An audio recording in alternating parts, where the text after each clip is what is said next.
A mystery in Caryville after a pregnant teenager is found dead. A heartbroken family. Many questions after the 17-year-old's body was found at her great-grandfather's house. Our Ashley Boley is in Campbell County talking with the family of Kimber Wilson. Ashley.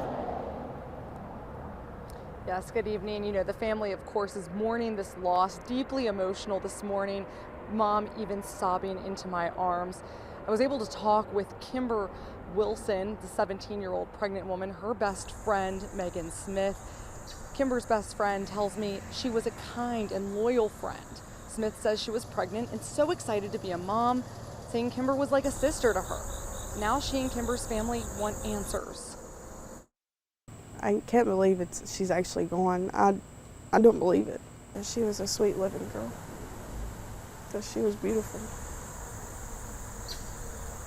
Highway Patrol issued a BOLO or be on the lookout alert for Kimber's boyfriend this morning. That's since been canceled. Why was that BOLO canceled? What do we know, Ashley?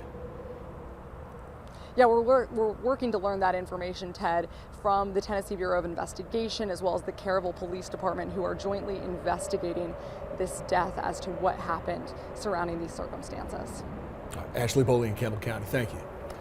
Well, no injuries reported after shots were fired at a Knoxville apartment complex happened this afternoon.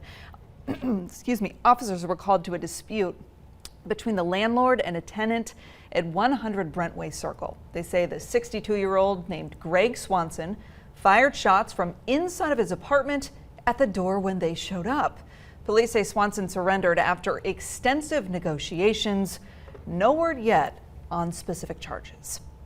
Well, Knoxville police now say they know who crashed a car into Sweet Pea's corner, Uptown corner in Fountain City. Crash from earlier this month was caught on camera. Car hit the building early on August 7th. Nobody was inside the building. The damage so severe the restaurant is still being rebuilt. Now, this is kind of a suspicious story from the get-go, if you'll remember. Police say the man who originally told them he was a passenger in the car was actually the driver and lied about it. 45-year-old David England of Knoxville now charged with reckless driving and driving with a revoked license. A feud between neighbors and the man behind a new construction site escalating now to a criminal investigation. This happening in Knox County. Sheriff's office looking for whoever vandalized construction equipment in the Brecksville neighborhood. Whole Rob Realty owns the property. They say they believe some homeowners who have heavily criticized the soon-to-be open shopping center are behind this. It's costing contractors about $10,000 in damage. We've had a lot of just angry people here. I mean, pull in on job sites, cusses. It's been unreal. Even the kids, I mean, parents drive by, let the kids roll windows down and holler, and they just say all kinds of vulgar things. Hall Rob's offering a $1,000 reward if anybody can help officers make an appropriate arrest. In the meantime, they plan to install hidden cameras, security cameras around that property. Well, Tennessee's governor is giving a report card on his effort to hold schools responsible for student safety. Governor Lee says every school in the state has now completed a security assessment. Frequent unannounced checks are being done to see that school doors are latched properly, and more than 600 school resource officers have received updated training. The governor is also urging parents to download the Safe Tennessee app. That'll let you quickly and confidentially report safety concerns at a child's school. 2 missing women have been found. Christina Ivy disappeared after her car broke down in Morristown Saturday, but authorities say she's safe tonight. And a woman who went missing from Carm after coming to town to visit a dying relative has also been found safe and in good health. We shared her story with you last night. East Tennessee Valley Crime Stoppers telling us thank you for your tips. Well, a major accomplishment at LMU, Lincoln Memorial University in Harrogate. Its College of Dental Medicine has received initial accreditation and is set to welcome its first class next month. The university says the program will educate dentists to serve in areas where they are badly needed. Let's get a look at the weather. Meteorologist Ben Cathy is joining us. Ben, some rough weather for some folks today, but it sounds like the next couple of days are going to be better. Yeah, much lower humidity coming in later tomorrow afternoon, and then especially for game day Thursday. Live radar shows a few showers, especially on the way towards Pigeon Forge and Gatlinburg coming out of South Knox, and a few more little stragglers with the front itself up in southern Kentucky. So this is what we're looking at right now out by the Gatlinburg bypass and Cove Mountain and Wares Valley and Pigeon Forge. A few more showers. Later tonight we'll try to squeeze that moisture out. But look at this. North of us, east of us, south of Knoxville, it poured all over, but a big donut hole at my house, at least in Knoxville. And you can see a lot of Knox County did have very light rain briefly, but the first alert went up and over and around and through the woods and to grandmother's house, but didn't materialize here really in Knoxville. Rest of tonight, there's that moisture being squeezed out with the front. High today, 88, 90 Sevierville, 78 in Jamestown, only 72 where it rained, a little heavier in Oneida. We have pretty comfortable conditions. The smiley face says it all. Drier feeling by Wednesday and again on Thursday. We've also got your high school football and Labor Day forecast along with the Neyland forecast coming up. Ben, thank you. Appreciate it. Neyland Stadium, considered a cathedral of college football, one of the largest stadiums in the whole country, but it's undergone a major renovation, and it's just about done now, and there are plenty more still to go. As our Will Puckett shows us, UT athletics officials believe the new Neyland will add more fun to a game Tennesseans already love. All right, how many times a day are you asked, will Neyland Stadium be ready? 3 or 4, at least. Under construction since the end of last season, Neyland Stadium is preparing to reopen for business. Both the upper north and lower west are nothing like anything else that we have at Neyland Stadium. All of this comes as the athletic department is in the middle of a nearly $300 million overhaul of a structure that surpassed a century old last year. It's imperative that we continue to modernize, evolve with the fans. This round, a field-level suite and wider chair backs available on the west sideline. And in the north end zone, a standing room-only social deck for nearly 2,000 screaming Vol fans. So while they knocked out a whole host of seats right here to make room for some of this and more seating down at the field level, UT athletics officials promise that when you look out at the football field, it's the same Neyland Stadium you fell in love with as a child. We want to honor the traditions of the past and keep Neyland, the historic elements of whether it's your grandfather that brought you to this stadium and you came up gate 21 and entered to go into section YY. We want to keep those elements, but we also have to think about the future. And while a drop in total capacity is happening, this new look Neyland Stadium still seats more than 100,000 people. Inside Neyland Stadium, Will Puckett, WVLT News. Just a reminder, the official seating capacity, 101,915. They want to keep it over 100. Yeah. There's just something special about that number. To experience that new seating, though, specific tickets will be required. All right, straight ahead, one of my favorite Nashville coffee places is now opening in downtown Knoxville. And what a change for Gay Street through the years. We're going to dive into the history. Plus, Chief Meteorologist Heather Haley has her deep fall outlook.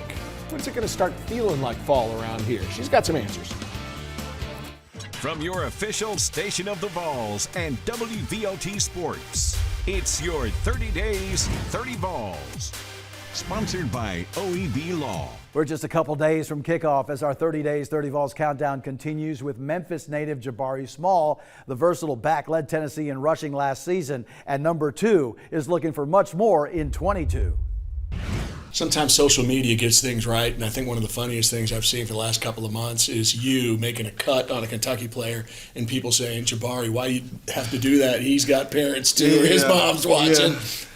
That had to feel pretty good to make that move. It did because that season, last season, it was kind of it was a grind for me. You know what I mean? Things probably weren't going as I planned. You know, some injuries, but just to start playing well and just start getting the flow of things and actually know how to be a college running back, it felt good. Is football just plain fun for you, I mean, or do you play just because you're good at it? Honestly, football is still fun to me. Like, it actually is fun. Like, I actually enjoy going out practicing. And the thing that makes it so good is the people around me. So just grinding with my teammates and just being around these coaches and just the game of football, it never changes. It's still fun. We're way far ahead of where we were a year ago, so we're ready to work. We know what it takes. Have a great season. Thank you. Hey, Tennessee fans, it's 2 more days until game day. I want everybody to show out and have a good time.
Some folks are excited. A new cafe and coffee shop downtown. Abby Casoris shares the history behind the building that is the new home to Frothy Monkey.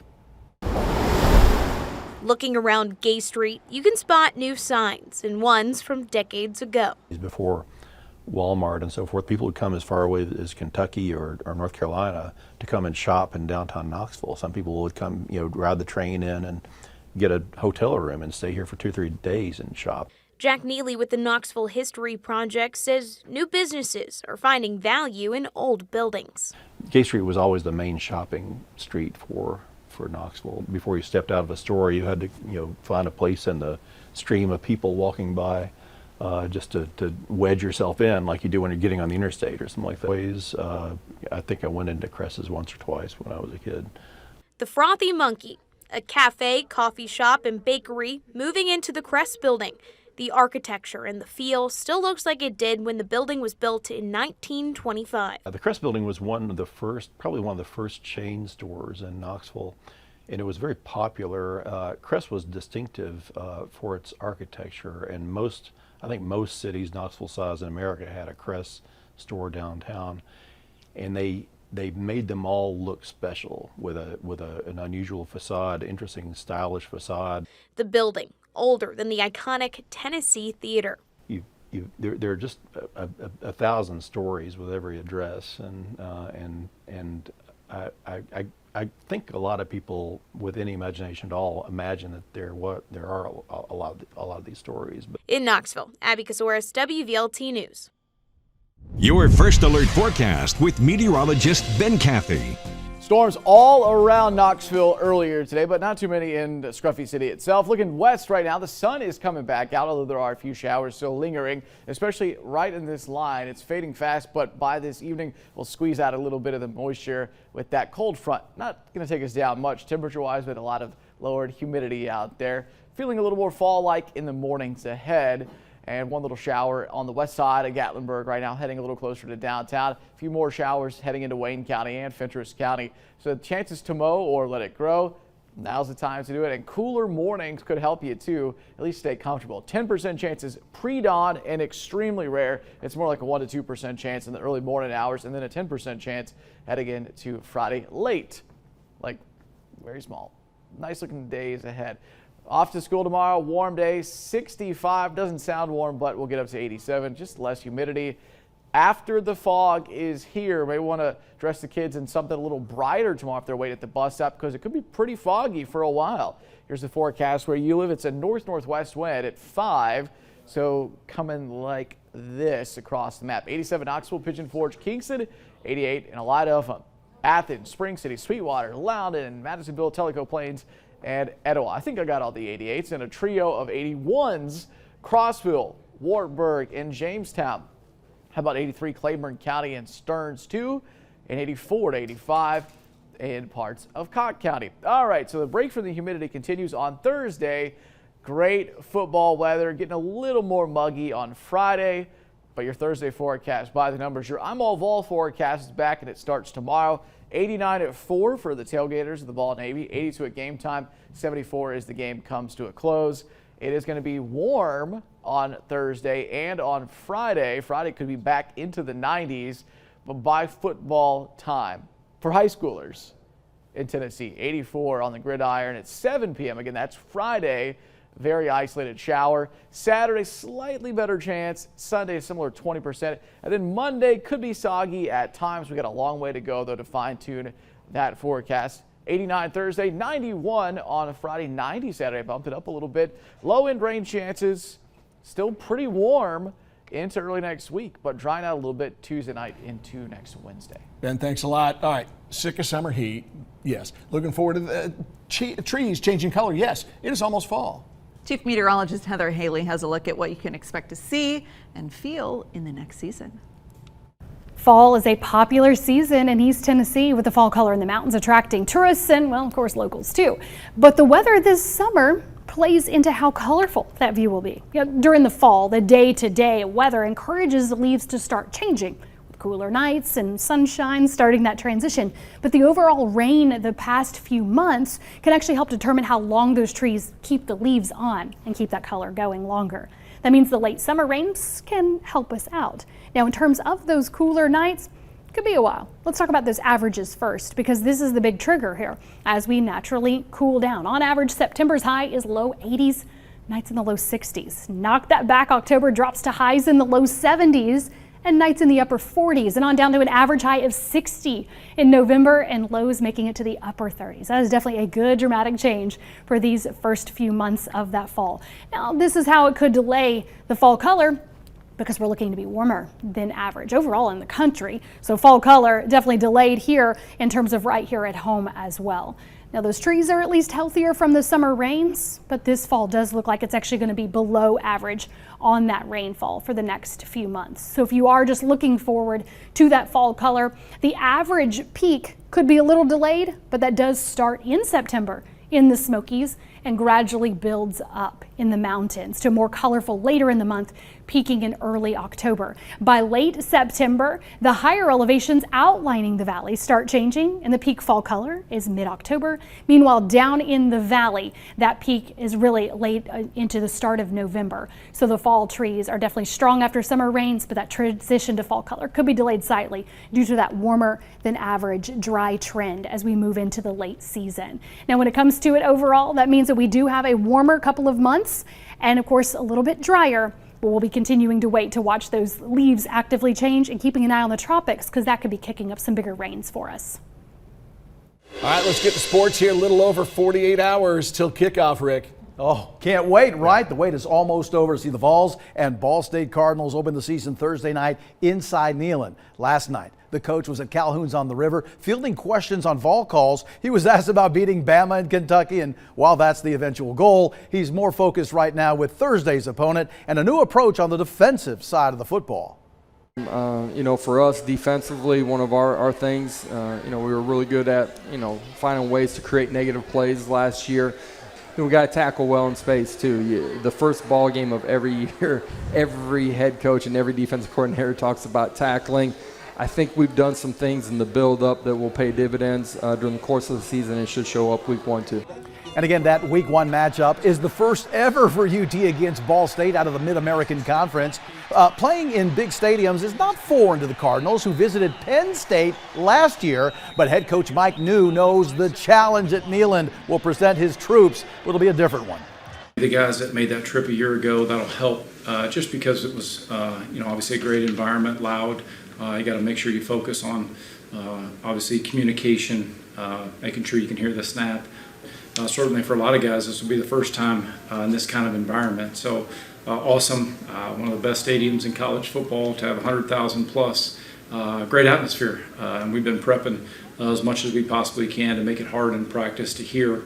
It is hard to simulate Neyland, and UT's up-tempo offense. We'll talk about that challenge facing the Cardinals tonight at 11 o'clock. So here's a great way to get primed up for Thursday. Check out our friend Dave Landio and his band out at Rogers Rock and Blues Cafe from 5 to 8 tomorrow. Admission is free. There'll be live music and food, and best of all, the proceeds go to benefit the Pat Summitt Foundation and the fight against Alzheimer's. They'll have a QR code available to make donating easy. It's Tailgate Alzheimer's tomorrow, starting at 5 o'clock again at Rogers.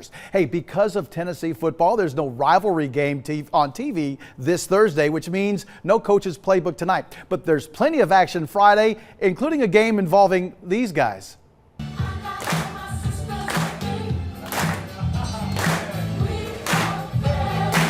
Yeah, going old school with Sister Sledge. Daryl Key's fire-breathing Dragons are off to a 2-0 start and looking good in the process. They're also feeling good by hydrating better this season, I'm told. The story behind that and much more coming up about their rivalry game coming up against Oak Ridge Friday. That's tonight with Paige Dower at 10 and 11. And we've learned that Coach Vitello's Vols will play a couple exhibition baseball games this fall against other schools. Tennessee will host Wake Forest at Lindsey Nelson October 9th and then travel to Jackson to face Memphis on November 6th. Little baseball diversion during football season, right? Going to be fun to get a sneak peek at next year's squad. WVLT News at 6 is coming right back.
When you've lived almost a century, would you keep adding to your bucket list? A woman in Sevier County says she is ready for an adventure.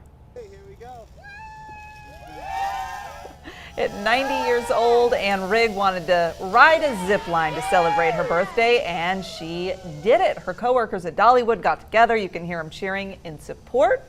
She wants to do it again, but tomorrow she's going to be back at work. Love it. Medal of Honor celebration is back in Knoxville coming up soon. Join us as we get you ready for the celebration and a special tomorrow night at 7 o'clock right here on WVLT. You're going to hear the stories of bravery and sacrifice and find out how you can honor them as well. All right, Ben, what's coming up tonight?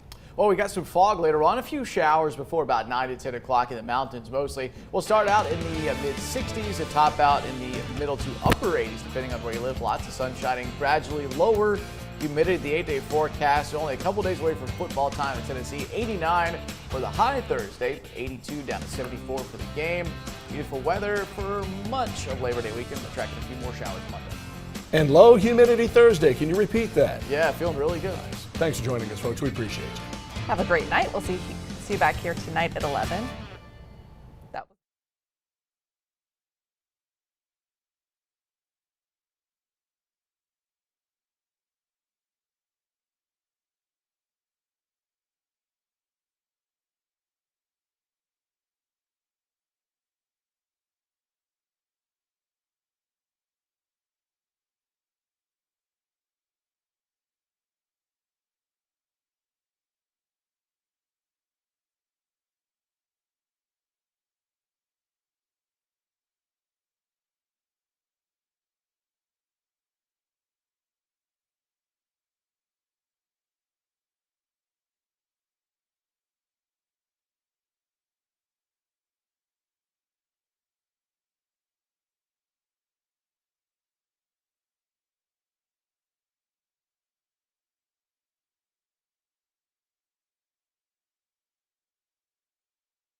Okay.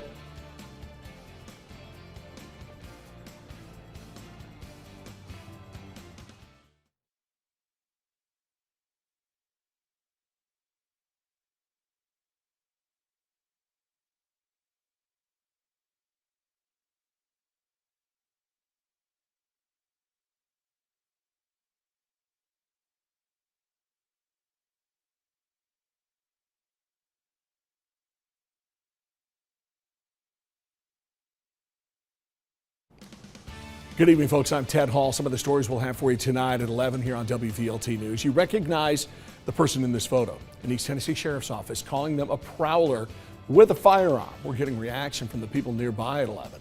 And we're seeing new crime data released for 2 more Knoxville neighborhoods. What this means for you and how police say you can help them. Plus, we're going to tell you which East Tennessee county is seeing a big bump in visitors. We'll see you tonight. WVLT News at 11.